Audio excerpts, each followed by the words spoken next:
Hey everybody, welcome back to No More, No Less. Today in the studio, I have with me Megan Bruneau. And today we're going to be looking at all sides of the question, when should you leave a relationship? Megan has been called the millennials therapist by Deepak Chopra, and her no-nonsense, relatable approach has racked up over 30 million views.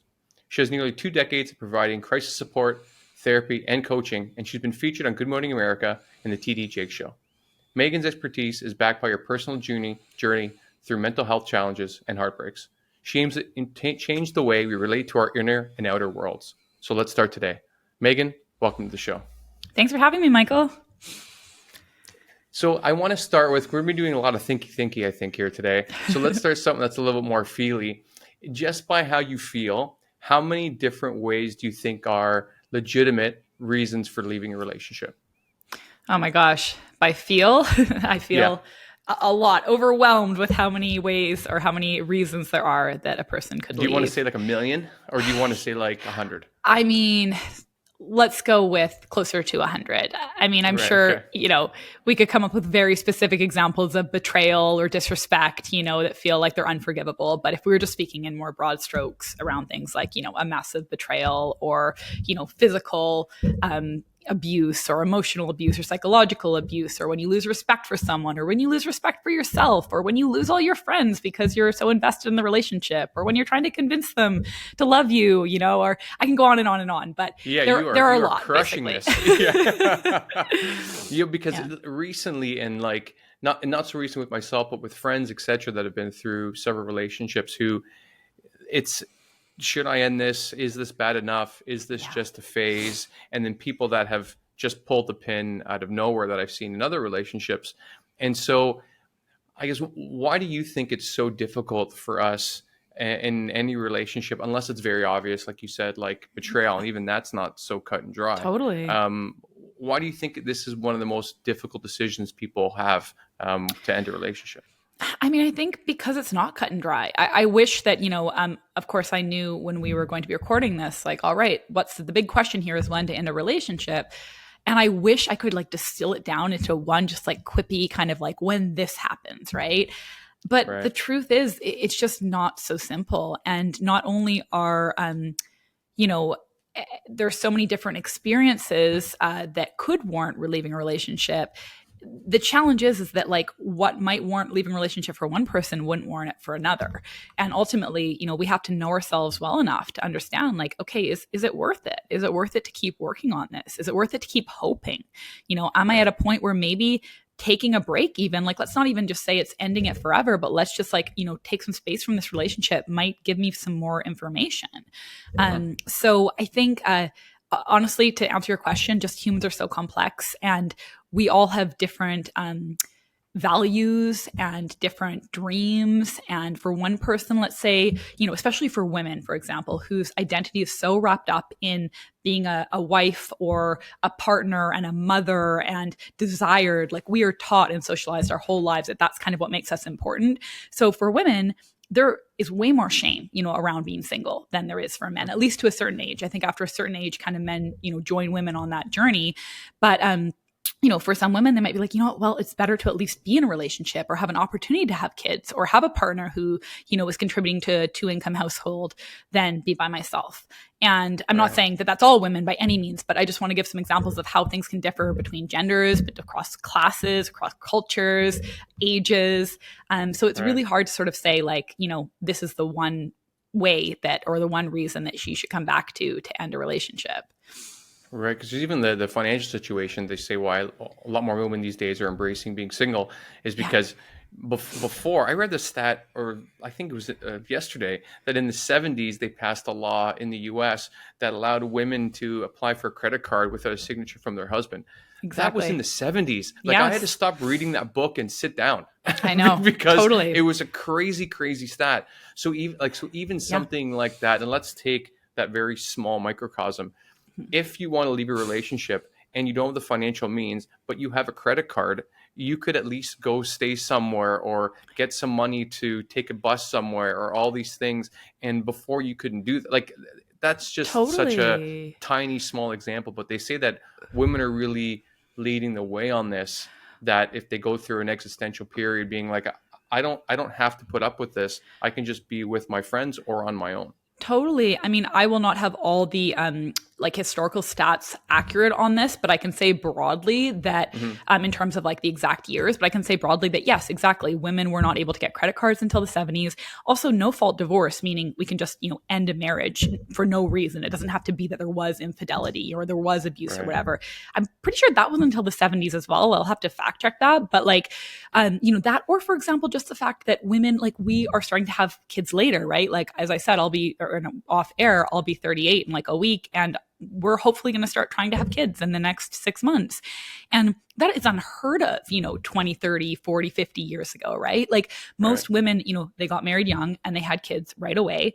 And then what happens to their careers, right? Like they're not making money for themselves. So they are going to depend completely on their husbands, right? And so, the actual freedom to leave a relationship wasn't always there, especially for women.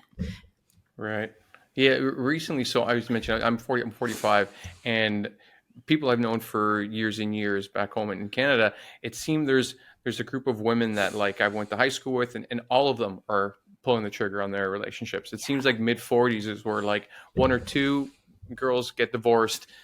Maybe they're having a good time, then other people start judging the value of their relationship or being married with whatever this person is, being this full-time mom or being a part-time mom and then being with their friends. It really Totally. changes the balance for what you should and shouldn't do. If you're a rural community and nobody's divorced, then you don't Yeah, want to get divorced and also be the pariah of the neighborhood, the exactly. Jezebel, if you will.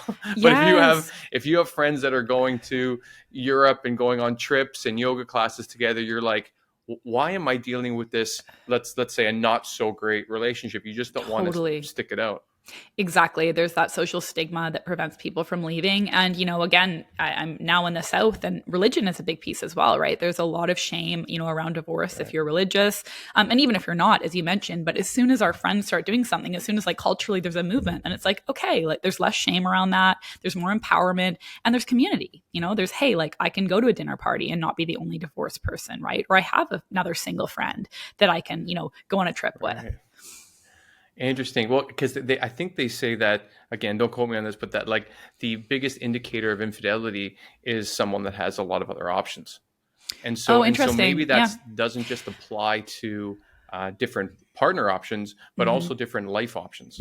So if you have Right. different Yeah. life options that, what, I could go live here, or I could go live there, or I could, my like I said, my friends are going off on these trips and I can't because I've got soccer meetups and all these things. And maybe you don't like soccer meetups with your 7-year-old so much, but you do it because it's a family unit.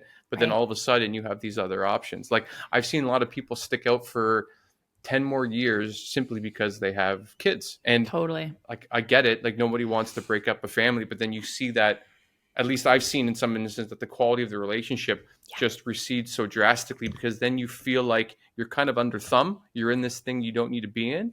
Yeah. And I'm not a child behavior therapist on level, but I can't Me neither. imagine kids don't see those things, Totally. right? Oh, of course. Of course. I'm a child of divorce. And I always say, like, I'm so glad my parents divorced rather than tried to stick it out in like a Right. loveless marriage. And obviously, there's not like a right or wrong there. You want to weigh all the variables, but kids are very perceptive and they will pick up on that. And I can tell you, most of my clients, I don't work with kids, but most of my clients will be able to say, like, oh, yeah, like my parents stayed together, but they should have gotten divorced. And I never saw love and I never saw them, be affectionate with one Right. another. And there was a lot of conflict in our home and stuff like that. And so, just to come back to some of your friends you're talking about who are getting divorced now in their 40s, like I would imagine, those people probably were married in their 20s or early 30s, or maybe were married younger. And we Hmm. change a lot. Like we grow so much as humans kind of in our 20s, 30s, 40s, and really throughout our entire lives. And so, I mean, it's oftentimes unrealistic to expect that someone who was your partner at 23, that you were compatible with, and then you have two kids with, and by the time they leave home, you're 42 or whatever. Right. And like, it's like, yeah, I mean, now the kids are gone. We don't really have much to talk about because we talked about kids for the last 19 years or whatever. Oh my And God. now we're going back to like, okay, well, yeah, we had stuff in common at 23 and when we were both partying in college, but we have very different values and interests, and we're just not really that compatible anymore. So I actually don't think Right. there should be any shame around. I think divorce is sort of like a, it's like a breakup, right? It just has a more, sort of stigmatized title to it. And I certainly don't think people should just leave relationships without trying. And we can talk about all of that, of course, but I think that also for a lot of people, I mean, I can tell you, I've worked with countless clients for whom divorce was the best decision they ever made, and they found themselves again, and they were able to kind of have a Wow. new journey in life that was more aligned for them, and a new partner ultimately. Right. Yeah, I think that's the goal. Like if you get divorced, you either have to be happy on your own with your community or find someone else that's a better fit for you. Like, Yeah. and I also don't think divorce by any stretch of the imagination is a failure.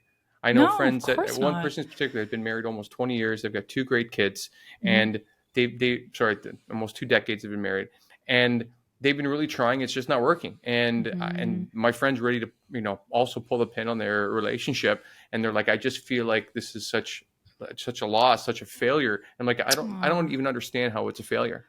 Like my longest No. relationship is 4 years, and I've had some good relationships. But I told him to think that you've been in this for as long as you have been. Your kids are amazing. You're on a good Totally. relationship with your spouse. If you got divorced, it would be great. This just sounds like a giant win that ended. Yes, And I think if you absolutely. go the rest of your life thinking like, oh, I'm once divorced, wah wah, like I think it's a complete I I think it's a how do you say, like it's just not a great reframe for how to look at your life when you've worked at something No. that has worked for so long, and then at the end, like I don't know, Yeah. I feel really bad for people that look at divorce as like a big stain on their life. Totally. I think that it's interesting. Relationships are one of the areas where people are the most opinionated and triggered and passionate and become very reactive if you have a different opinion than them, or Right. if you're going through something, they'll give you their advice and you need to do this or you need to do that, or this is right or this is wrong, and they sort of take it personally if you don't do what they tell you to do. And I think the reason for that is because, listen, humans want certainty, right? Like we really are not comfortable with uncertainty and feeling out of control and feeling uncomfortable. But the reality is, like, I mean, life is slippery and unpredictable. And, when you look at it through that more spiritual perspective, all we can do is kind of just try to learn how to be with the discomfort of our emotions, because we will again and again experience things like grief and anxiety and frustration and disappointment and Right. anger and hurt and all that kind of stuff. And the reason I share all this is because I think others kind of perpetuate the stigma around divorce by making it seem like the person you choose to spend your life with when you're in your 20s a lot of the time is Right. going to be somebody that you also are going to relate to when you're in your 70s. I mean, what a gamble, right? Like that would assume Yeah, that like that neither would of be you great. would grow I it. I mean, mean, sure, it would be great, but also maybe it would be really boring because it would mean we wouldn't change at all. Like we are basically taking a gamble and assuming that like the person you choose when you're quite young, you are going to keep driving along together side by side and you're not going to diverge on your paths at all. And again, right. that does happen. Of course, you hear these stories, and I'm sure you have friends whose parents are together, and maybe you still are if they're around. And like, Yeah. these are beautiful, beautiful stories that you're like, wow, like how did you do it?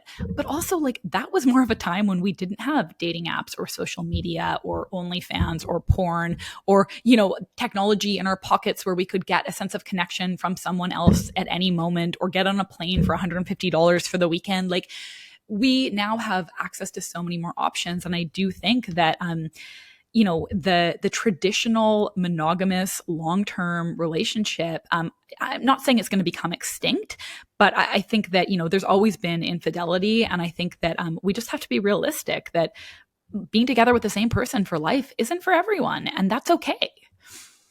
Yeah, I think that's the important part. I think if we take the stigma off of things like divorce or leaving a long-term relationship as in normal, I think it'd be easier for people to do, and then it give people more opportunity to find others that are better suited for you. Or maybe Totally. instead of a relationship that lasts 10 years, that's a disaster the whole time, maybe it lasts 2 and you realize it earlier, and then you can get some help, work on yourself, or find a better partner Totally. that erases a lot of the issues that you've had. Like I've had relationships that have lasted a few years that probably should have lasted 6 months Right. because I really Exactly. dug my heels in to be like, well, I'm going to make a go at this now. And you're like, Totally. okay, but I learned these things over 6 months that I could have said, uh oh, Yes. not a good Totally. idea. And not even Yeah. just like, different personality types. It's just the dynamic between two people.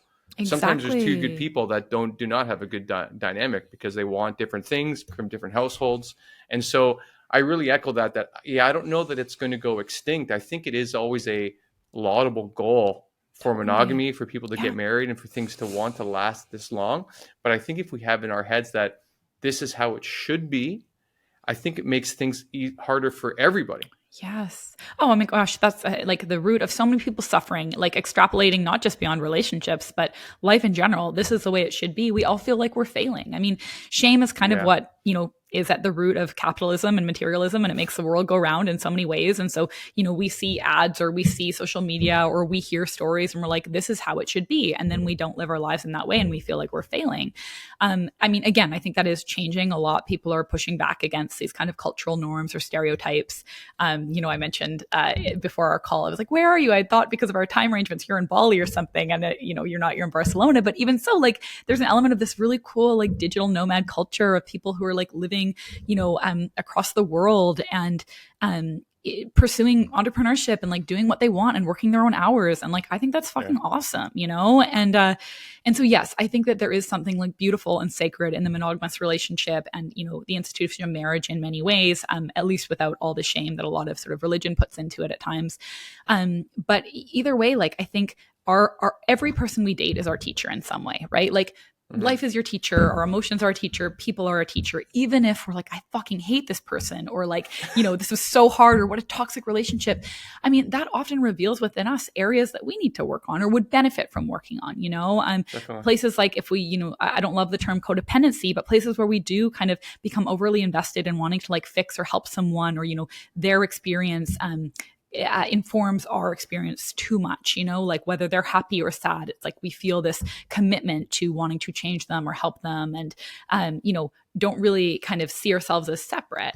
And so, oftentimes relationships will allow us to see those parts, or the parts of us that are maybe more avoidant and don't want to commit, or afraid of depending on someone, or afraid of relying on someone, or they maybe remind us Right. of a parent, or a sibling or teacher or something along those lines. So I think really like the key here is self-awareness, and that's kind of the work that this generation has so much more access to, right? Like our parents' Oh my generation didn't God. have the internet or, Instagram or Reddit or any of these things, or just even being able to like, get a book on Amazon, right? And Yeah. we have so much access to information that will help us come to know ourselves. Even therapy and coaching, which, used to be so stigmatized. I mean, coaching wasn't even really a thing, but like, therapy's been around for a long time, but its use was very, very stigmatized, and still is to some degree. But now people are really embracing it almost as a luxury. And I think that our generation and, Gen Z and everything like that can look and be like, wow, I actually have all of these resources to come to know myself. And through coming to know myself, I can actually make decisions about like what I want and what I need, and whether I want to stay in a relationship or not, or whether I want a relationship even or not, this long term, and kids and all that kind of stuff, based Right. on my needs versus based on what society tells me I should do or what my parents did. I completely agree. This is a conversation that's kind of tangential to a conversation I've been having with several friends around my age, and probably from even 35 up. That like the last generation parents, it wasn't that they like, yeah, it was so different that they never knew that it was even on the menu that you should take your kid's opinion seriously. It would be Totally. like, if you want to talk about the olden days, like go plow the field, go work outside, Yeah. or then from do your homework, blah blah blah. And it was really more like these are all people that a lot of immigrants came over from Europe or whatever, and they're just trying to make ends meet. And you even Totally. have like the I would say like the English, the British that are North America, they were very stiff upper lip. There Totally. was never a time where they thought that like if your kid's crying, there's something wrong. They're like that kid's broken. Yes, They should stop exactly. doing that. And so like Yes. definitely there's a lot of damage done in those years, but it's unless the with the extreme example, it's hard to fault that generation so much because it wasn't even something that they were aware that they ever should have to do because No, it was even worse for them. And so like I totally. think you're spot on that when you look on Instagram now, you even look at Twitter, you look at even I'm not a TikTok person, but I have friends telling me that like self-help stuff and mental health stuff is all over these platforms. And so Totally. I think there's a bit of a harm by people end up using all this Yeah, therapy language that they have no idea, very and much it's so. everyone's gaslighting, everyone's a narcissist, blah blah Yeah. blah blah. Yes, But like I exactly. think if it's an entry into maybe understanding how we should accept treatment from other people or partners, Totally. etc. I don't know. Do you think it's a plus, or do you think it has there's an issue? I think I mean, social media on the whole, I don't know if I can say is like an overall plus, but I would say the mental Okay. health movement on social media, I'd say overall is a plus, but there still is a lot of harm, exactly as what you mentioned. Really like pathologizing everything, like rather than just kind of seeing it as individual differences and having to put a label on everything. And there is, I want to be mindful about how I say this, but uh, you know, my belief is that the reason we give labels to different experiences, whether it's anxiety or depression or autism or ADHD or, narcissism or any of these sorts of things, it's meant to act, it should be meant at least to empower, right? It should be meant to be like, okay, let me now see my experience or this person's experience through this different lens and understand like kind of what's within my control here and what can be done and how I can adapt and how I can maybe like change my work environment to really like benefit me. I'm sorry, I'm just going to cough. I'll mute myself. Sorry, one sec. To change my, I'll say that again. So, I believe that really there's a lot of empowerment in some of these labels and that we can understand and know ourselves better. We can understand, okay, well, maybe I need to change my work environment based on, these things that I know about myself, these traits that are kind of wired into me, right? Or, maybe there are certain boundaries I need to set or, I need to share certain things with people, friends, family, people I'm dating and whatnot, or I know this about them and therefore I kind of know their limitations. But instead at times it's sort of being used in a way that I really can't think of a better word on the spot, but I'm just going to use it. And I don't love this word, but kind of victimizes the individual and kind of puts a person in a place of disempowerment where they're like, well, this is the way that I am and I can't do anything about it. Right. And I think that's really sad. I think that that's I don't see how that's beneficial. I think that can perpetuate shame and perpetuate kind of apathy or perpetuate feelings of depression and powerlessness. And I think that just with these labels and coming to understand ourselves, really that the point should be to kind of know when to communicate to people, when to ask for help, where we should kind of support ourselves, even in our environment and whatnot, for work, for example. And so I guess to answer your question, overall, I do think that this like awareness and mental health movement that we're living in right now is like a beautiful thing. And I think it's kind of, it's helping undo some of the harm that generation of the stiff upper lip that you described has done, not, intentionally, but this harm around emotions, right? This belief that, okay, well, if you, especially as a man, have any emotions that are, other than like anger, like that is still relatively controlled, if you feel sad, if you feel hurt, if you feel anxious, if you feel disappointed, if you feel powerless, if you feel any of these things, exactly, you're not man enough or there's something wrong with you. And so I think that this movement is really helping heal some of the toxic masculinity that is in our culture that prevents men, especially, from being able to be humans. Right. Yeah. I'm gonna not take that thread because that'll send me down a whole different Yeah. Sure. Right. Yes. That sounds like it's your expertise. But let's see. So, how would you help people? Let's say someone listening to this right now is in a relationship that isn't great, but it used to be great, or there's some sort of ambiguity that it's not cut and dry. How would you help someone? Let's say a client comes to you. How would you help someone evaluate if they need to think about leaving a relationship or they should leave a relationship? Like, how do you table that in your mind? Well, I wonder. I know that it sounds like you left a relationship a few years ago. Yeah, I did. Would you be willing to share any about that if I asked you some questions and we kind of went down that thread? It's okay if you don't want to. Yeah, I think that would be too specific. Okay, that's not. Sure. That wouldn't be so much kind to the other person. Of course, no, that makes a lot of sense. So I guess the reason that I asked that is because again, I don't have sort of like this list of questions that I rattle through, but really I want to know what my client's experience is, right? So one of the things you mentioned was, it used to be great, but it's no longer great. So okay, that's interesting. Like, how do you make sense of that, right? Like, let's try to understand. Let's pull back the threads there and understand what's their theory around how things have changed. Is it that something within them has changed? Is it something that they believe something within their partner has changed? Have the circumstances changed in some way?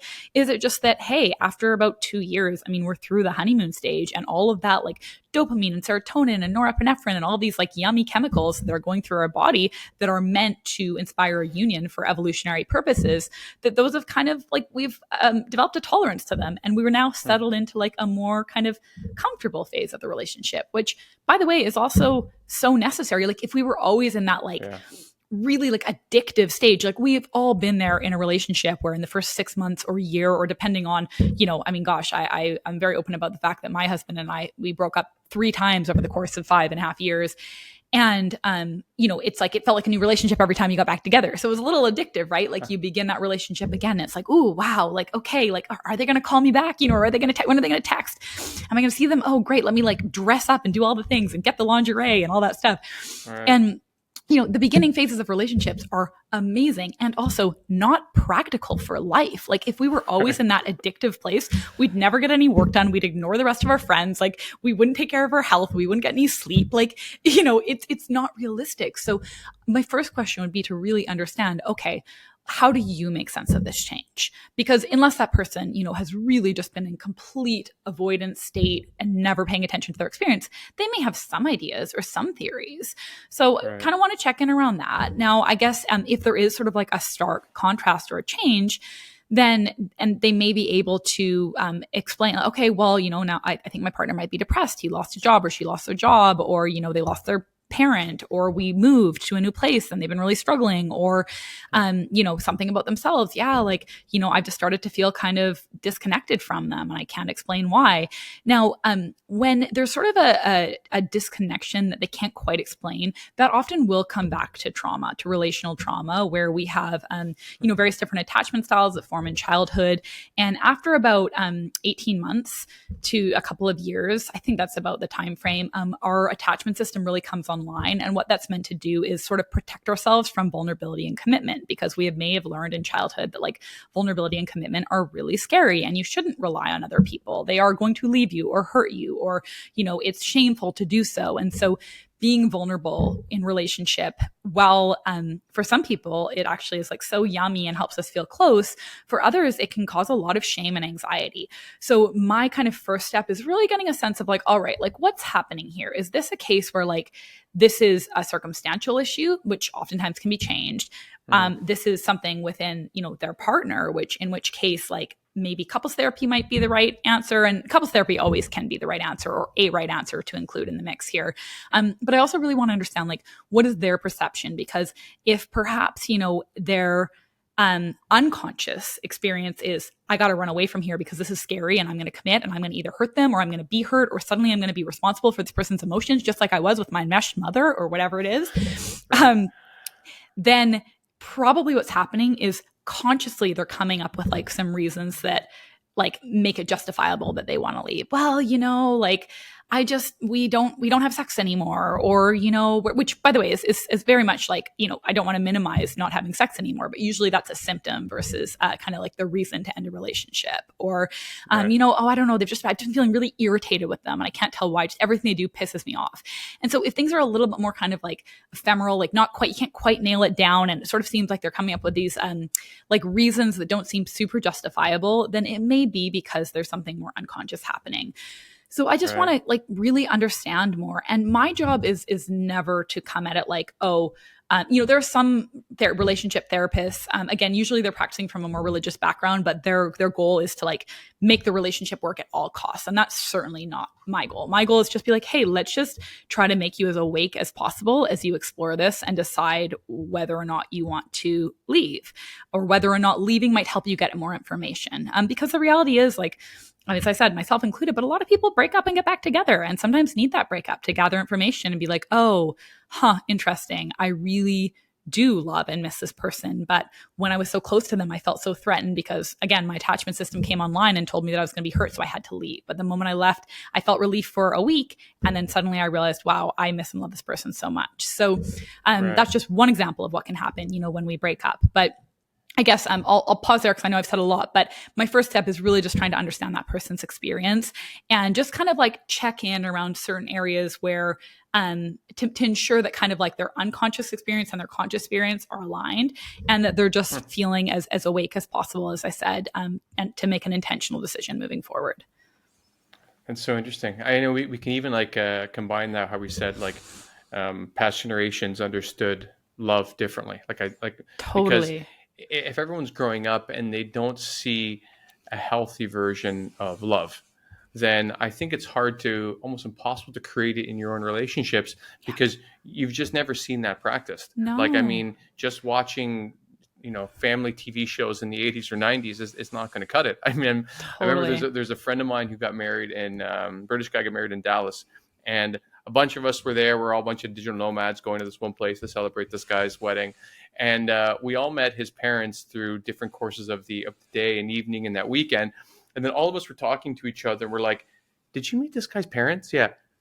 I Can they adopt all of us? Like, they seem Yes. like that's how, like two people that are in love, that are supporting their kids. It was unbelievable that every person, guys and girls in this group of expats or whatever you want to call it, we all really noticed that it was something special.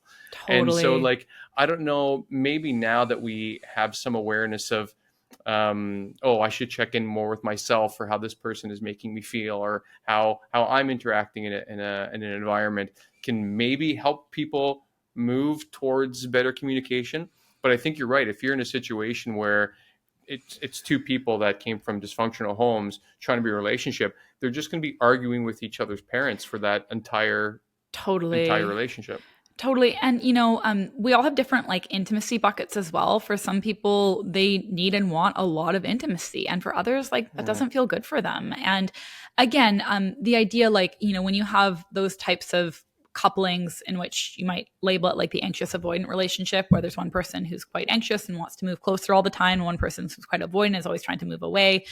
And they kind of get in this dance where they go back and forth, and finally the anxious person pulls away and then the avoidant comes back. And in those situations, couples therapy again can really improve things, but the reality is like it may ultimately just be an incompatibility. I mean, I know one of sure. my first serious relationships, or I guess it was my third, but I dated a guy for 3 years who was, his intimacy bucket was so much smaller than mine. And I was constantly feeling undernourished and neglected. And I was so resentful and, frustrated. And I was young at the time. That was close to 20 years ago. But there was nothing, it wasn't anything wrong with him. Like, he just had a different preference for like how much kind of like intimate connected time we spent together. He wanted to do things like watch TV or like go on a hike, or do things like together that didn't quite involve like more face to face, like interacting and engaging. And I wanted to like talk about his deep fears and desires and what he believes happens after death and like all of that kind of stuff, right? And Right. so that wasn't the right fit for me, and I wasn't the right fit for him. And he married somebody who was a great fit for him, and I think I've married somebody who's a great fit for me. But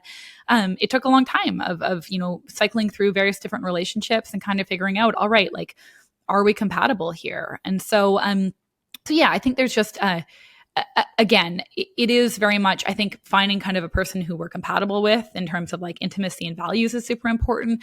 I also think timing is super important. Mm, I mean, again, we were talking about this a little bit off air, but we are living in a time where the most people ever who are choosing to be single. And again, that is not necessarily a negative thing if those people are happy with their choice. However, we're also living in a time where there's the most loneliness, at least reported loneliness, that we've ever experienced.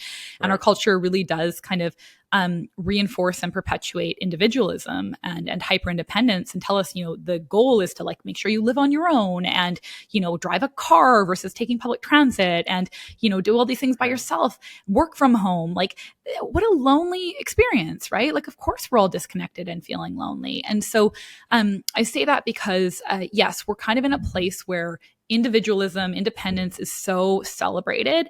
And also, like, there's just less pressure and desire to like settle down by a certain point. And there have been amazing like movements in technology. Like, I have frozen eggs that I hope to use at some point. All these things are awesome, and also kind of delay that point of partnering and settling down.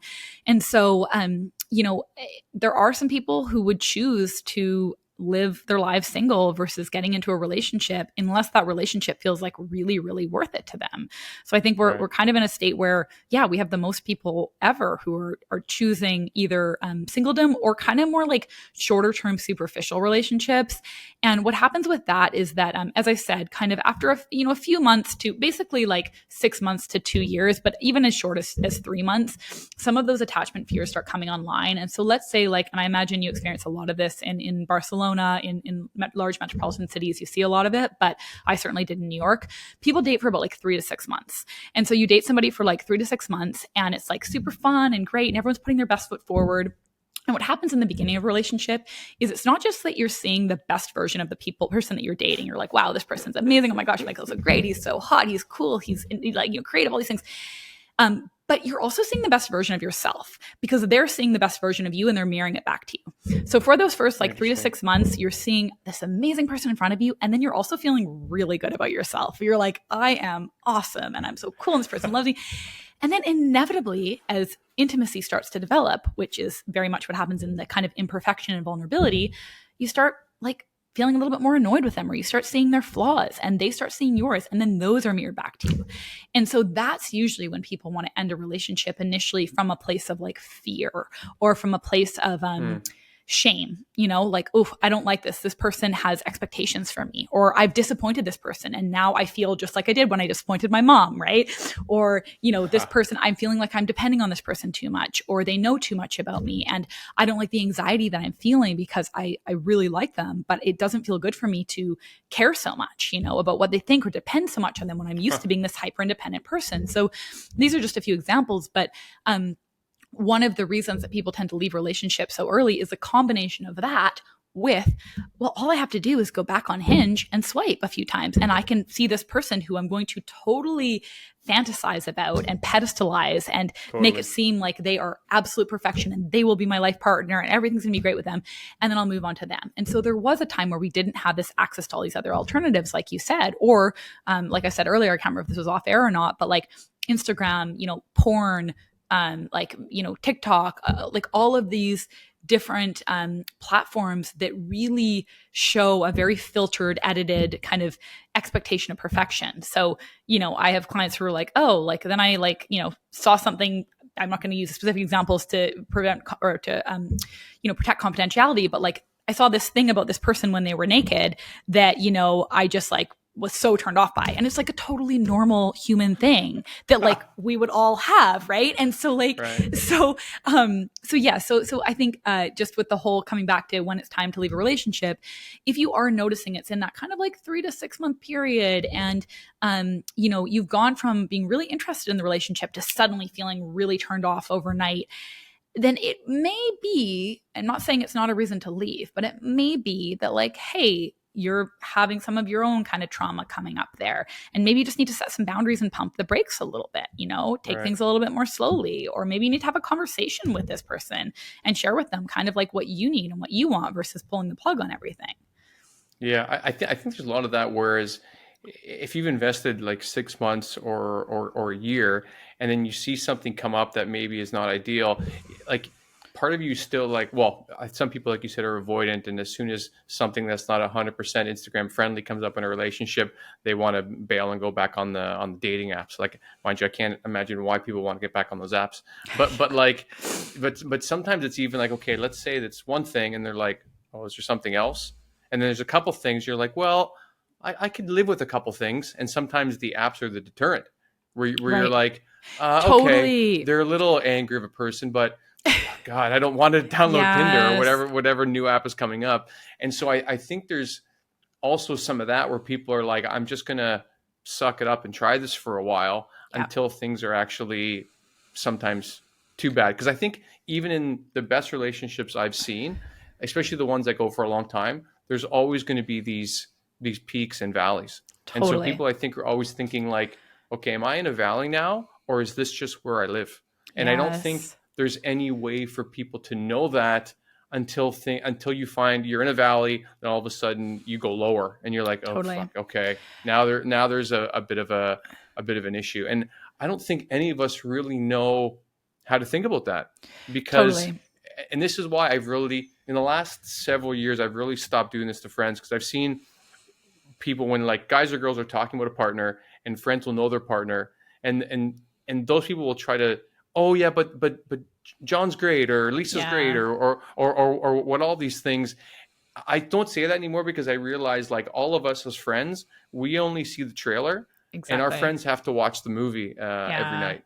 And like you said, if you're close to someone that you have this like vulnerable disposition towards someone that you love, someone that rejection could cause serious pain, it will bring up all these other things, like you said, like attachment types and all these things. And so like, who knows what any of us are like in a Totally. relationship. And so I just try to be like, well, they seem nice to me, but if things aren't great, then maybe you should think about that. And then I just like want to back out of the situation like Homer into the bush. Yeah.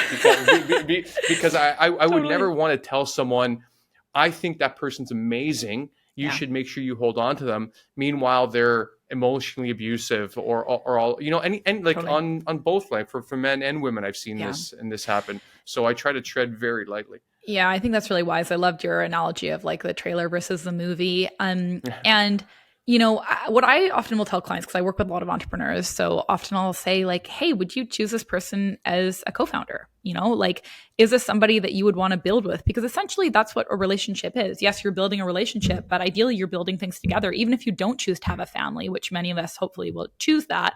Sorry, I say hopefully for myself, but hopefully for anybody who wants to have that.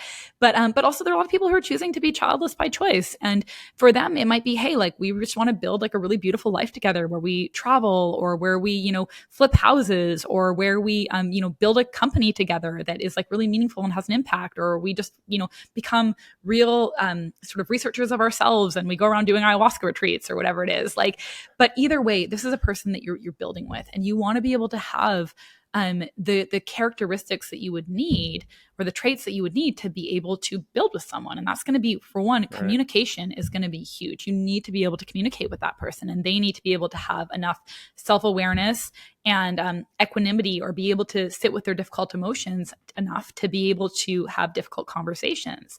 And you need to have respect for your partner and to feel respected by your partner.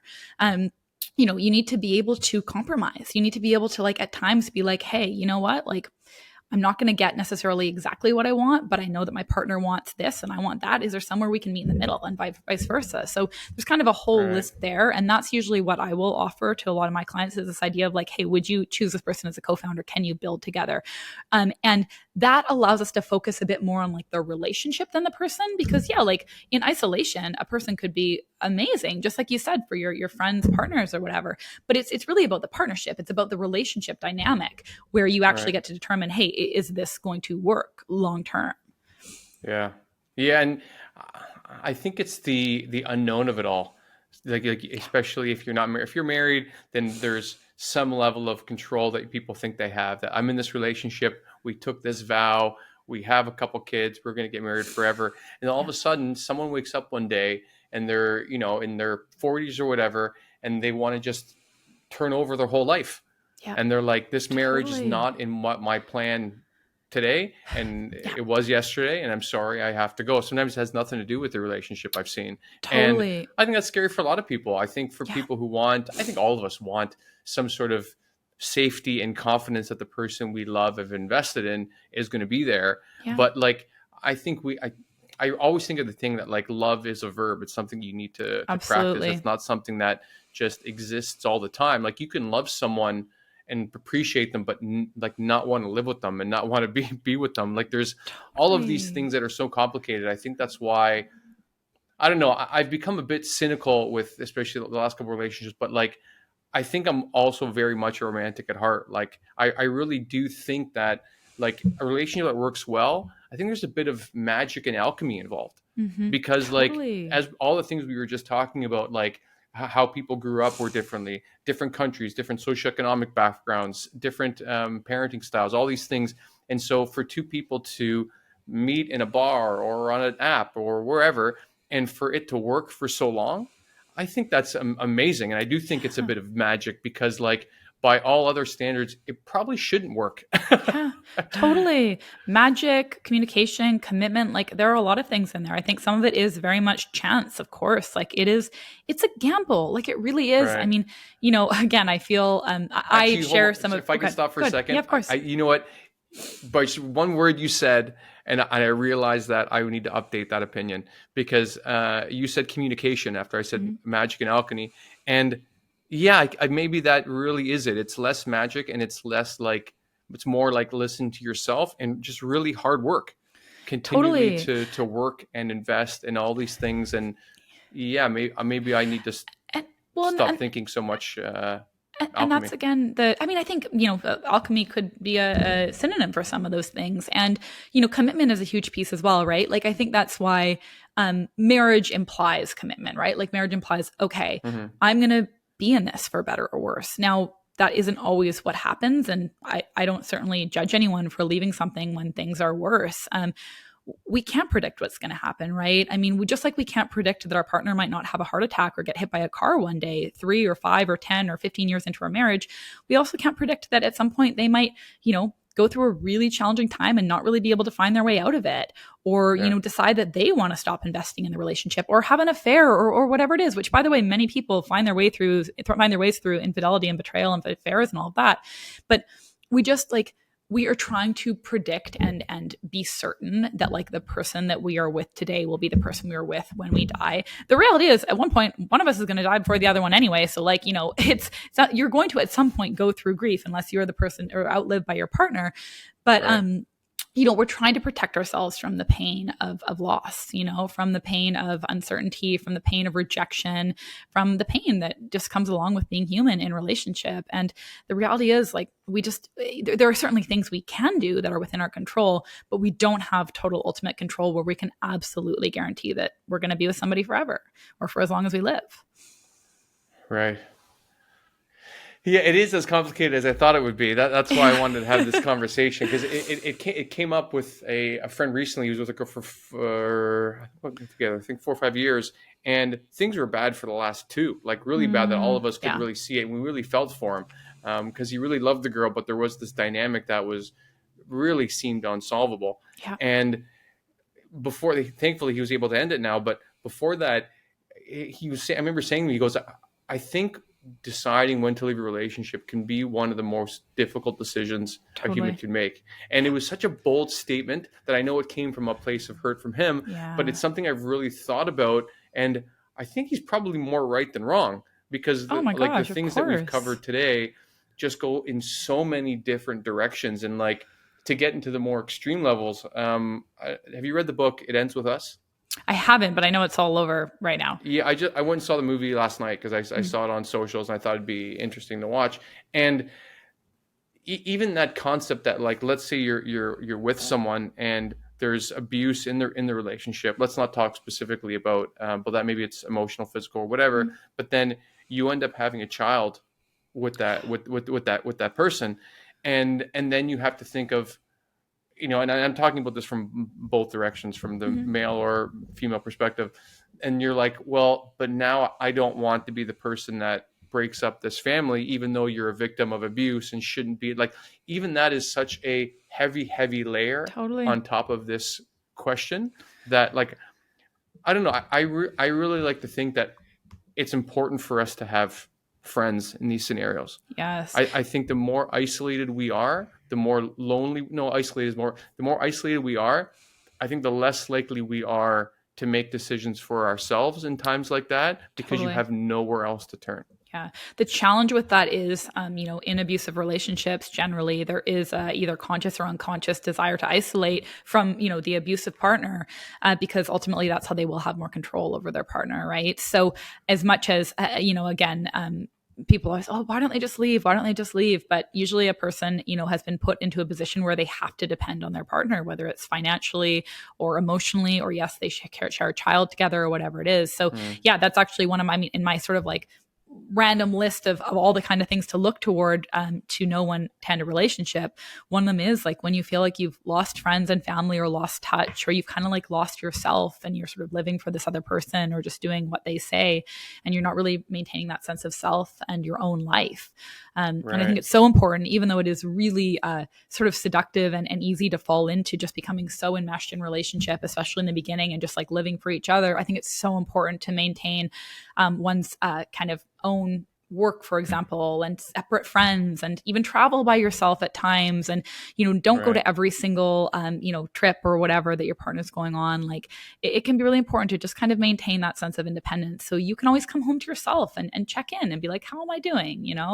And so that you can trust that, like, you have a life to go to if you do need to leave. Because that's another reason a lot of people don't leave relationships, is because they fear the loneliness, or the shame or the guilt, if they're afraid of, okay, I don't want to break this person's heart. Like, there are a lot of all of our behavior is motivated by avoiding uncomfortable emotions or seeking pleasurable ones. Like, we're really simple as human beings. We seek pleasure, we avoid pain. It's evolutionary, it's kept us alive, but it's really just how we operate. And part of the work that I do as a therapist and coach is help people become more aware of that, so they can choose whether or not they want to react to that desire to, seek pleasure, avoid pain, or whether they want to choose something different. And so in these situations, a lot of times people will stay in a relationship far beyond when they quote unquote should, or when they would really want to if they didn't have to feel that uncomfortable emotion, because they're afraid of the guilt, they're afraid of the loneliness, they're afraid of the anxiety, they're afraid of the shame. And so when we can maintain our own life, and again, that still means that we're interdependent, we're still, like perhaps living with our partner and, building a life together, but still kind of coming home to yourself and having those things you do by yourself, go for the walk, go to a class, go work somewhere at the co-working space, whatever it is, travel with your own friends, like, or by yourself, then that allows us to kind of just check in and make sure that we're being honest with ourselves and have a life that we still love and can trust that we'll be okay on our own and can leave if we want and need to. Right. Yeah, I wonder how challenging it is, because you put quite an emphasis on people having their own lives, and if you're losing friends and being disconnected, that's a good indicator that maybe it's something to change in the relationship, if not the relationship themselves. I want to say, like, I think I've seen people as well, again, men and women that enter relationships and they feel so beholden to stay in that relationship, around their partner all the time, that they start forsaking their friends. I think women are way better than this than most men are about keeping those outside of the marital bounds relationships. But I think that's one thing that's just super important, because I can't imagine, especially, I don't have kids, but if you have kids and then this marriage and something that you're always working on, like, just to have people outside of those bounds to have a laugh with, or have support with, or even to just, sit around and be like, man, relationships are hard to and do and say that together. I think it takes so much steam off the pot for how these emotions can build up in us, that I don't know. I have many friends that went through, like, the first few years of having kids, and I've seen that really take the toll on their relationships and on them. And a lot of them said that, like, if they didn't have some of their friends during some of the tougher parts, they're not sure what would have happened during those times. And I can't imagine the pressure that must feel like. Yeah. And I would say it's much worse for men, honestly. Like, women, again, we're socialized to talk about our emotions. We're better at kind of like picking up the phone and calling and chatting about our relationships or talking about our feelings, things like that. Whereas for men, they're like, oh, like, let's talk about sports, or let's like watch a game together, or let's have a beer, or let's, play a sport or whatever it is. And that meanwhile, can usually they're dying inside. Right. Exactly. And hopefully, I do think, again, it's shifting slowly, but that can be a window into, okay, after we, play the game of tennis, or after we, watch the hockey game or whatever it is, like, or football game if you're in America, but it's like Canadian to Canadian, we can say hockey, but after the game, like, okay, no, oh gosh, it's been really rough lately with so-and-so. And there can be an opportunity for vulnerability and support. But one of the reasons that actually men struggle much more with divorce than women is because their main support is oftentimes their wife, in a heterosexual relationship, at least I should say. Like, their main support, their main emotional support, who they're talking to, is going to be their wife. Whereas for women, it's their girlfriends. Like, men just aren't, again, socialized to be as emotionally intelligent and know how to empathize or listen and support in the way that women do. And so when men go through divorce, they experience a lot more loneliness than women do. Women often feel a lot of relief, and this is generalization for sure, but statistics show that, like, unmarried childless women are actually the happiest, whereas for women, when they get married, they tend to lose a lot more in terms of, like, yes, identity, but also, they kind of take on all the domestic labor, and there's all these sorts of things that hopefully are changing in our society. But yes, this is just to say that, like, absolutely, it's so important to try to maintain those friendships of all genders. And also, like, if not this is a plug for therapy and coaching, or a support group, or even like I'm honestly love Reddit so much. I mean, I know that there's like a lot of weird stuff on there, but I think it's like the best place to just, it's like an online support group. It's like people just sharing their feelings, and there's nobody's like, posturing and trying to look cool with their profile picture. Like it's just people genuinely sharing their experiences and being supportive. There are some subreddits that are super helpful and insightful, and people have some really good conversations, but there are also some that go off topic a little bit. Have you ever been to like there's like ask men anything, ask women anything? There's like, have you been on dark Reddit? No, I haven't. I don't know what dark Reddit is. Dark Reddit, it's just the subreddit, and it's just these questions that are like, what are some of the things you saw at the houses of friends growing up that you'll never forget? And it is some of the most disturbing shit you've ever read, and you're like, my house is pretty normal. Totally. But there's even things like that like even like, I guess it's US based, but it's like, what's one mystery from your small town that has never been solved? And then there's just a list of people giving these things. So Reddit is a weird and wild place. Where do you like hanging out that you think is helpful? On Reddit, or do you mean in general? And on Reddit. On Reddit. Okay. I mean, I love, like, as a therapist, I love all the different like psych related ones. So, whether it's like all the ones related to attachment, for example. So Reddit, like, avoidant attachment, Reddit anxious attachment, like, Reddit disorganized or anxious avoidant attachment. Reddit breakups, I think, is an amazing place to just sort of see the kind of human experience in breakups, but also to feel less alone if you're going through one yourself. For my own research purposes, I love like, Reddit autism, Reddit ADHD, like also all the ones that are kind of like related to psychology. But I don't know. I mean, I think like, your feed just starts to kind of populate for itself and tell you things you might be interested in and whatnot. And I just think it's just interesting, like watching human discussions and sort of seeing people's personal experiences and stuff along those lines. Yeah, it is a pretty honest place. And I guess if you have a little more time, as you mentioned breakups, maybe we should go into part 2, that if you decide to end a relationship, like what does that look like for a lot of people? We talk about like grief for a little bit. I know there's a book I read after my last breakup that was what was it called? I can't remember, but the idea was that the scientist was just saying that like we should be treating breakups like we treat grief. Totally. Like even like the death of an animal, or like we just don't, if someone's divorced, they're given more leeway, or if there's a death of a parent, there's a lot of this outpouring of support and love, obviously, because we understand these things. But a lot of the times in the death of a pet or a breakup, as we're discussing, that no one really gets the time that they need to, because you don't know what happened in that relationship, sometimes how long it was, or how devastating it may or may not be. And there's a lot of points that I discussed this in a men's group once, where a lot of guys were just saying, it just takes as long as it's going to take. Yeah. And everyone's I have a friend that was like, he was in a relationship for 3 months with a girl and she ended it. And he goes, I was heartbroken for years. Yeah. He goes, not actively. And he goes, I don't even know why. Totally. He goes, so like these things just, they run their course as they do.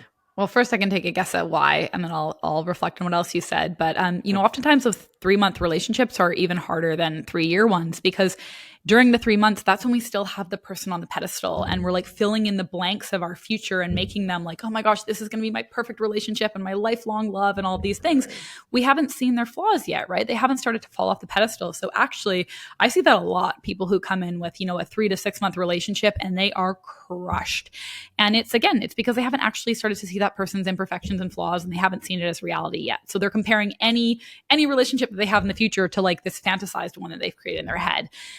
But yes, when we talk about grief, so there's something called disenfranchised grief, and that things like divorce, miscarriage, pet loss, breakups, like all of that fall into this category. And we, at least traditionally, would think of grief when it comes to bereavement, when it comes to, losing someone to death.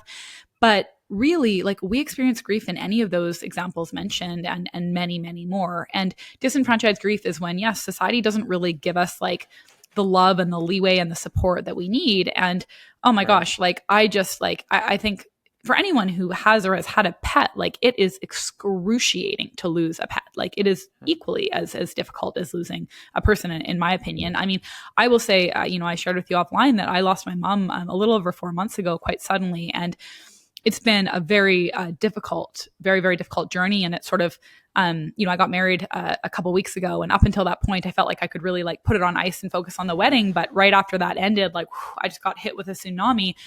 But I will say that there are elements of the grief of losing my mom, like one of the most important relationships in my life, that are easier than going through the heartbreaks that I went through with my husband before we ultimately got married.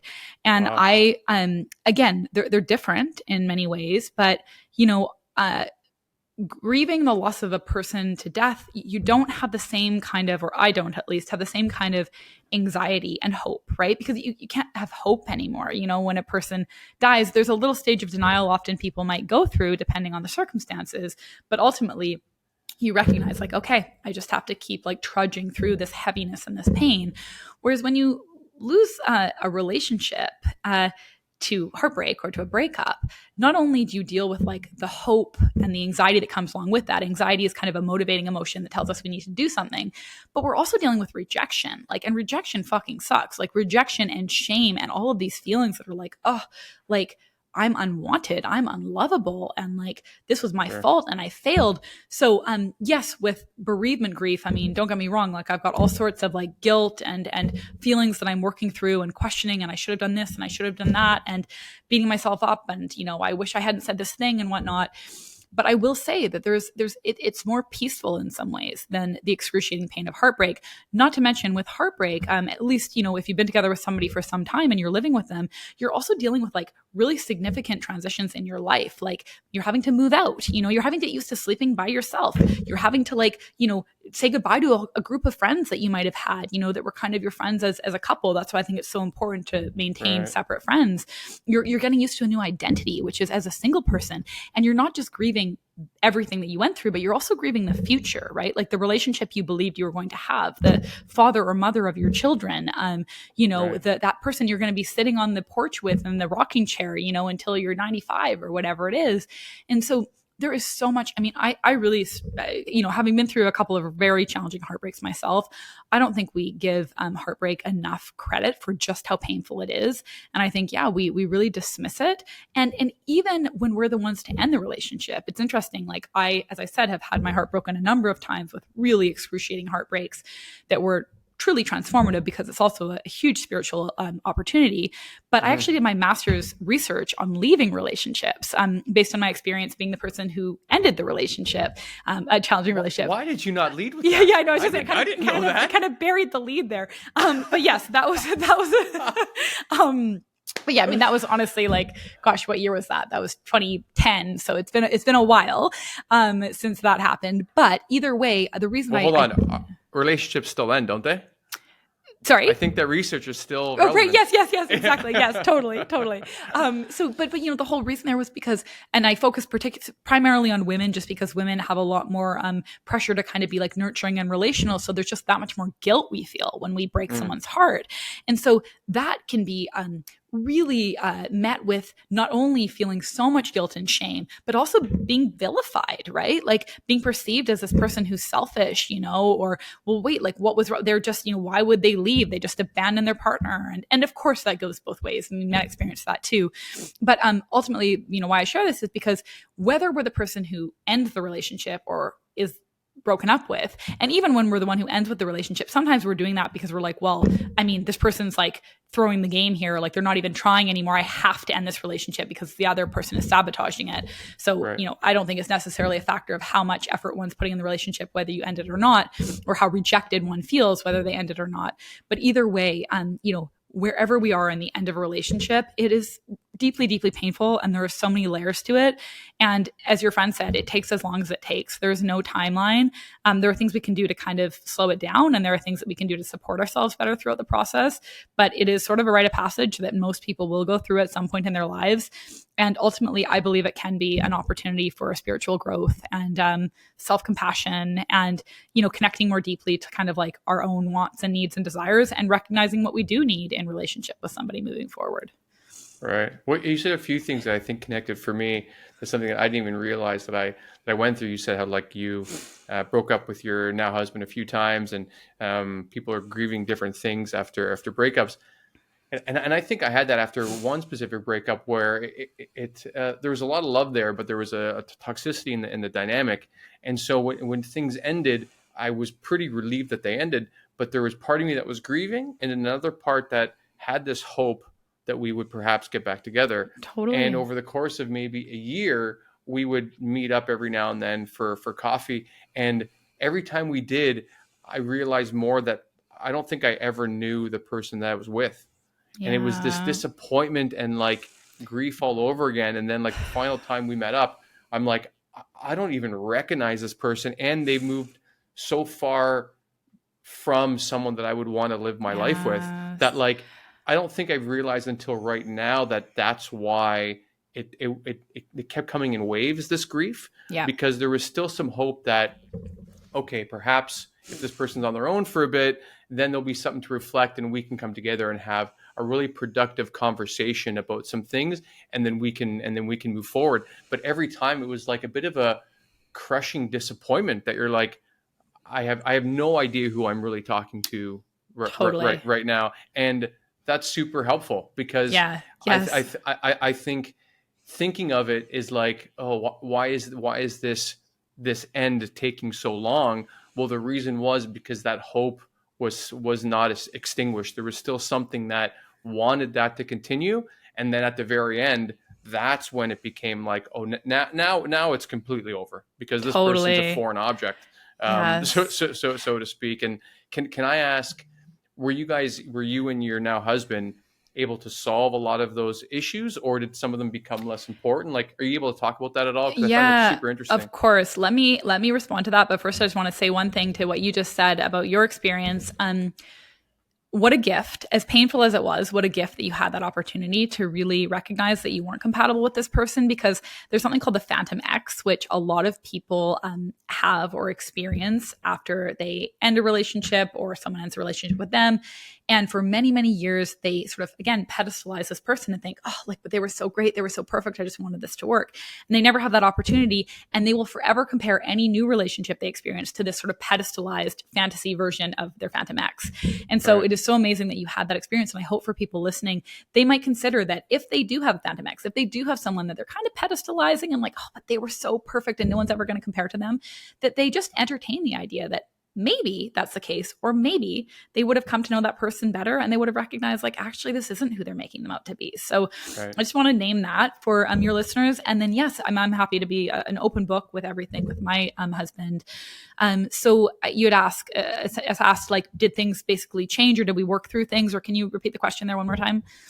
Yeah, just because to get broken up and get back together three Yeah, times, like normally that is a telltale sign that these people are not going to be together.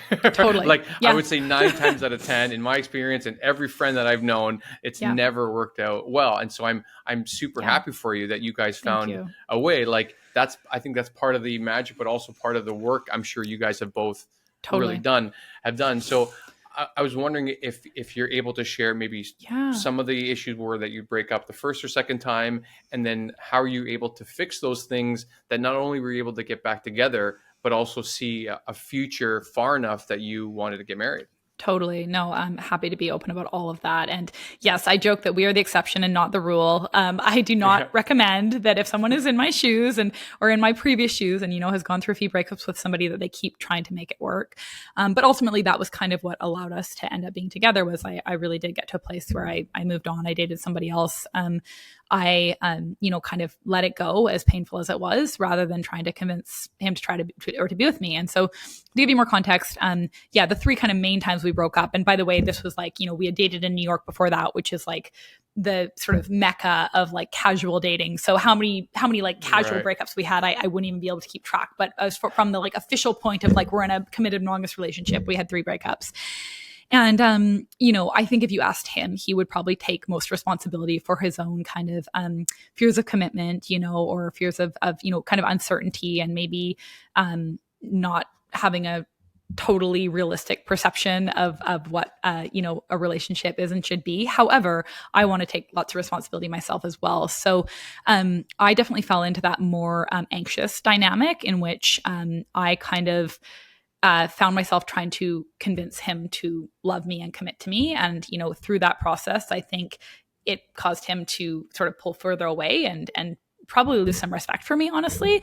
I do believe, of course, this is easier said than done, but it is so important to respect ourselves in relationship. And when we reach that point where we feel like we're not really being respected, whether it's 2 weeks in or 2 years in, it's important for us to kind of like take a step back and be like, okay, like what am I willing to put up with here? Would I accept this behavior from a friend, or someone who loved me? Would, if I were treating somebody like this, would it mean that I really respected them and cared for them? And so, the first couple of times we broke up, in the space in between, the first one was like a very short breakup. It was like a week, but the second one was 6 months and the third one was a year, or 5 months, I think was the second one. And in the space of both the first two breakups, I really was like so devoted to trying to convince us to get back together and convince him but this is why we're right for each other, and like writing these emails and like doing everything I can and like stalking the social media and all the kind of like stereotypical things that you would see a person doing in a breakup. And, and then we would get back together and things would be good for a period of time. And, each time that we broke up, it was kind of like right as we were about to take another step together, whether it was like moving back in together, or moving to a new city together, or, going home for a holiday to the parents, or going back to Canada or whatever. And so each time we broke up, there was kind of like a big commitment on the horizon. And my belief is that was scary for him. And so he kind of thought, well, I don't want to lead this person on. Like, I don't want to take these steps of commitment, and ended up breaking up with me. And I also think it's important to note that we did also date during the pandemic, which was a really intense time. Like, for anyone who had relationships, and maybe people are still in relationships that they were in during the pandemic, but a lot of us aren't or weren't.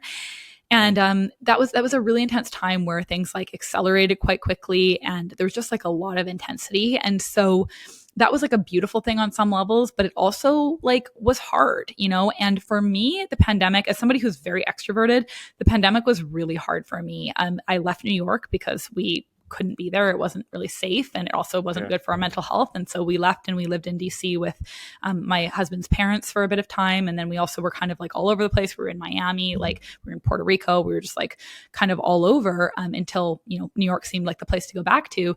But the reason I share that is because I really lost myself, like not having my community, not having the spaces I would go to, do my work, or, to go walk on the West Side Highway in New York, or go to my classes or anything like that. Like, I felt I was very depressed during the pandemic. Not to mention being a therapist during that time was fucking crazy. Like, nobody talks about therapists during the pandemic, but it was madness. And so that was a very challenging time, and I really did lose myself. And I think I probably was hard to be in a relationship with. And so I can understand why, my now husband might have been like, I don't know if this is the right person for me. And so we broke up these multiple times. And ultimately the third time we broke up, we were apart for a year. And that time I gave up in the best way. Like, I was like, I'm not doing this anymore. Like, this is just, I love myself too much at this point. And in the previous breakups and relationships, I had felt like I'd been a little, I don't know, I'm trying to think of what words are diplomatic, but I'd been too probably like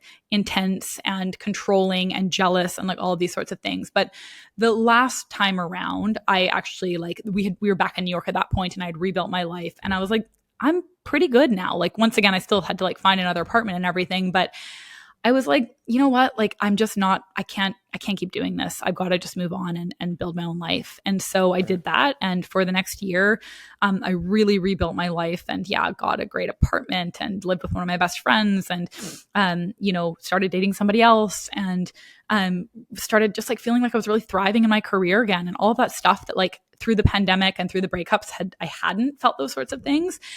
And, it just so happened that a year later we ran into each other at a party, and I had actually just broken up with the person that I was dating for the last 6 months. And the reason I broke up with him was because he couldn't commit after 6 months. And I was like, I'm not doing this again, So I knew at that point, I was like, I am not going through this. I'm not going to commit someone to love me. Like, I'm out, peace. And so it just so happened like a few days later, basically, I ran into my now husband, and, it was really different this time. Like, he said, he's like, I miss you, and I should have treated you better. And it wasn't this sort of like intense, oh my gosh, we're like back in this. It was like, hey, okay, cool. It's been really great running into you. Maybe we should get a coffee sometime. And then like a week or 2 weeks later, we got a coffee. And then like a week or 2 weeks after that, we got dinner. And then, a week or 2 weeks after that, we saw each other again, and we didn't actually like get back into any type of romantic connection for months.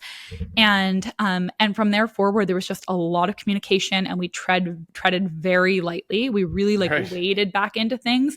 Like for example, I had been really close with his family, and after the breakups, it was too painful for me. I was like, I can't reconnect with your family until we're really in this again. Like, I don't want to open that door again. And for me, it was really like setting a lot of boundaries. And, we didn't share anything on social media for a long time. We didn't like really like, yes, we were monogamous and like in a committed kind of relationship of sorts, but we weren't really public about it, and it took a long time before we finally were like, okay, like I think this is it. And it just so happened that when was it? I guess it was July of 2023. I guess it was about a year ago. Yeah, about a year ago, I got caught Airbnb-ing my apartment in New York, and I got kicked out.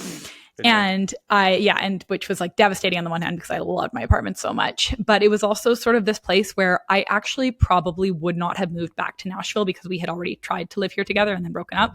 I would not have moved back to Nashville if it hadn't been for something that would have forced me to. And so this kind of forced me to be like, all right, like, I wouldn't have been able to trust and like leave my apartment and leave my situation again, only to maybe be broken up with for a fourth time. And so this kind of allowed me to take a leap that I wouldn't have taken otherwise. And we got engaged in February and we got married in April August. We got married a couple weeks ago. It's just different this time. Like we're just, the commitment is there. I think the self-awareness is there. We've both done a lot of therapy. We've done some couples therapy. And I think there's just like more of a power balance. Like for the first 3 or 4 years of our relationship, there was a huge power imbalance where I did not see my worth, and I kind of was playing out a lot of my own childhood trauma in our relationship. And, in the last couple of years, there's just been this real kind of like evening and mutual respect and mutual trust that it just takes a long time to build sometimes. But when you've got, like I have a lot of trauma, like or childhood trauma or whatever. And I don't mean that from like a, TikTok way of like, oh my gosh, woe is me. It's more just like, yeah, I had a lot of fucked up stuff happening in my family and like not a lot of like love and healthy relationships. And so it takes a long time for me to really trust someone and to truly commit and feel like if I show them who I really am, they're not going to leave me. And so I think time was a big piece as well. I want to touch on something that, yeah, of course. Thank you for sharing all that, firstly, because I think you really put quite a strong note on how difficult it is to know when to leave a relationship, because you left one ended 3 different times before, and not to mention all the micro totally New York breakups that like time accounts for a lot. But something you said that I would love your opinion on, that said that there was a big power imbalance. Like I think anytime someone says there's a big power imbalance in the relationship, I think someone would think someone is putting something upon them, where you followed up as saying that like you just didn't feel like you were part of it. So was it the case of like you thinking that you were here and your partner was there, or is the whole time you could have been here? I think the whole time I could have been there. I think, I was on my own journey. Sorry for people that are listening. I'm just saying on the same levels, right? That Megan thought that she was less than and not on the same level as her partner. But you're saying that you think that you could have been at the same level the whole time. It was really just how you were seeing yourself. Exactly. I mean, I think, my work always has been and will continue to be, honestly, as like, especially as a woman in this world who's always told that she's not whatever enough. Like I did not grow up in a home where I like really learned my worth and like learned how lovable I was. And there were very understandable reasons for that in terms of, my parents and their divorce and what they went through as a result, and not really being able to be emotionally available or available to kind of help me believe that I was like worthy and good and lovable and could fail and could, be imperfect and all of these kinds of things. And so especially moving to New York, I moved there in 2015. Like, I mean, New York is the center of greatness in many ways, where of course everybody feels like they're not good enough. Like there's always someone to compare yourself to who's like better or smarter or richer or whatever it is. And so, I think I just didn't really, I thought, gosh, like I'm in this sea of like incredible women out there. And, in dating, like, why would somebody choose me over like all of these other women who are super fashionable and skinny and like come from wealthy families, and they've got these like, like executive level jobs, and they're funny and they're cool, and like they know the right people to get into the right clubs. And I'm just like this, like from like Kamloops, British Columbia, this like sort of like uncool Canadian who like, yeah, has lots of friends. And I know I'm like a like fun and kind person, but like I was always told I didn't have enough like, kind of like edge or aggressiveness. And I was like too nice and I was too Canadian, all this kind of stuff. Ugh. And so I think I just always like never thought that I sort of like could, I don't know, have the value, self-value to be like chosen, I guess, over all of these other people that were running around New York City. And, there was a little bit of a like self-fulfilling prophecy there, in which I did choose to date a man who had dated a lot in New York City. And, sort of that was his journey for a long time. So I'm not saying that I was, totally out of left field with that theory. But, for the first couple of years, because of his sort of doubt or less investment in the relationship, coupled with my, real desire to try to like get this person to choose me, it really just like reinforced this belief that I was like, yeah, like I'm not good enough, And then in the spaces in between when we would break up, especially the last time when I kind of finally came into my own and I was like, no, like I finally like I moved to, New York, and I cashed out my pension from like where I was working in British Columbia, and I didn't have any money, and I like hustled at a startup until I could like, get a visa and leave. And then I like started my own business, and I would see people at a coffee shops for like $60 a session, and like, get any kind of like under the table job or whatever. Like I really did hustle a lot, and I didn't have this like, the brand or whatever that I sort of do now, when I didn't have like all of these like, high powered clients. And I just like, I didn't really know like that I mean, I guess at the time I didn't feel like I deserved to like be proud of myself or be somebody that someone would want to partner with, because I didn't know that inherently. And I was just judging myself based on like my appearance, my like success or lack thereof, my bank account, like these things that, who I knew in the city to like get me into whatever club, And so yeah, New York must be super hard for that. I'm sure LA oh my is gosh, hard for totally many of the similar reasons. Exactly. So I think I just, I had to get to a place where I'd done enough work and spiritual work and of course like had a level of success and everything as well, but got to a place where I was like, no, like I'm like a great partner. Like I can be great. Like why would somebody not want to marry me, or why would somebody not want to be, I mean, I'm sure there are reasons, and I can be difficult at times, of course, as we all can, but ultimately like I'm a loving, like committed person who wants to like build something with someone. And I think I'm a great communicator, and, I have a lot of empathy, and I'm motivated to like just in general. Right. And so yeah, I think like my own shame prevented me from really being able to believe in my own self-worth and kind of set the boundaries that I needed or command the respect that I needed. And there's a saying that I don't love, but I do think there's truth to it, which is like we teach people how to treat us. And so I was sort of teaching Adam, my now husband, that he could mistreat me and he could kind of like call me last minute. I think the saying is the same as that, but I've been saying that like,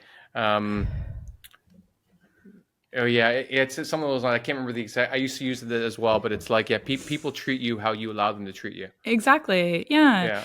And so, I think when we sort of recognize like, no, I deserve better than that. Like it's really interesting, especially I think men experience this too, but women especially, because we kind of have the stereotype of like wanting to kind of convince the avoidant guy to like us, or the emotionally unavailable guy to like us. When you notice the shift within yourself that goes from like, oh, like that person texted me back at, 11 p.m. or whatever it is on a Friday night, like, ooh, and you're so excited to like, oh, that person texted me back at 11 p.m. on a Friday night, and you're kind of grossed out by it. You're like, well, that's like, no, like, I'm not going to meet up with you this time. Like, make a date with me. Like, and like, like feeling better. Like it's really interesting. And I think like part of that is just getting older and knowing kind of like what we want and need and understanding kind of the game a bit more. But you kind of go from a shift where things that used to sort of excite you or create anxiety and make you like want to move toward that person to like be enough now repel you. And you're like, no, like I'm not here for that. So yeah, so it's I think that's like a tangible shift that I can't really name exactly what happens, but like you notice it within yourself, and that happened for me. And then I started raising the bar, and he started meeting the bar, and here we are today. Amazing. That is a great summary of how that happened. I'm super happy for you, especially with all these conversations of grief, and when to end something, I think it's good to end on a really, a modern fairy tale note. Yes, And totally. and now you're in Disney Nashville. Yes, totally. And I will say, just to be close, not to be, totally cynical, but I also like, yes, our vows were till death do us part and all that kind of stuff. But I certainly don't live in a world of delusion where I'm like 100% no matter what happens, this is going to work out forever. Like things can change. And I just think that but also like anything can happen at any time in life. And I think just like trying to be as kind and respectful as possible to ourselves and to our partners and to everyone else. And then also like, savoring as many moments and trying not to sweat the small stuff and everything is great. And also like, who knows if in 20 years, like or 10 years or 5 years or whatever, like our paths diverge, and like, that's okay too. But I do believe that like this kind of formal commitment that we've made to one another shows that we're at least going to, like you said, try to ride through those peaks and valleys together, versus whenever there's a valley, kind of like getting out of there as fast as possible. Yeah, for sure. And even I think your mindset that maybe things will change in 20 years and being aware of that, I think it makes it even easier to have gratitude and accept how great things are when they're working. You're like, I can't believe that things are still great 10 years from now or whatever. And I think sometimes people aren't able to be grateful for what they have. Totally. And actually, last thing on that too, I feel like I'll just keep giving little nuggets, but like, something that people often will say is they'll be like, oh, relationships are about unconditional love. And one of I can't remember which therapist that I follow said this, who it was, but they made it really clear that like relationships aren't actually unconditional love. I mean, parent-child relationships are, but they're very conditional. They're conditional on treating each other well. And so I actually think like you certainly don't want to feel anxious in your relationship that's like, oh my gosh, if I'm not perfect, my partner's going to leave me. But you want to have like some awareness that there are expectations, and there are expectations to be kind or to be respectful or to hear out for your partner. And that, just like you would hold kind of a bar for them, they're holding a bar for you as well. And I think that that's healthy, because that allows for us to continue showing up in a way that is productive and serving, versus, kind of falling victim to our own, mental health challenges or selfishness or, some of these inherent parts of ourselves that, again, our partners can kind of like mirror our parents in some ways. And so it's easy to sometimes fall into a place where we're like, fuck you, mom or dad or whatever it is. And it's like, no, like that's not what this is. Like, this is a very different relationship. So I think, having a little bit of anxiety or a little bit of just awareness, I should say, that it's not necessarily forever if you're not going to be, kind and supportive and whatever else you need to be, or be a good partner. I think that's actually quite healthy. That's amazing. Well, thank you very much, Megan, for your time and insights. I really appreciate you being here. I think we really solved this and got to the bottom of it. But thank you so much for your time. Awesome. Thank you so much for having me. And if anyone wants to work with me or someone on my team, feel free to reach out. Megan at Megan Bruneau is my email address, or Megan.Bruneau at gmail.com is also an option. But I'm sure, Michael, you'll probably have my contact information on there and my website and everything, and Instagram. And would love to get in touch with anyone who is interested. Yeah, I'll have links in the show notes, but for people listening, it's meganbruneau.com. Yes. Right? Yes, you got it. Awesome. Thanks, thank you so much, Michael. Great chatting with you.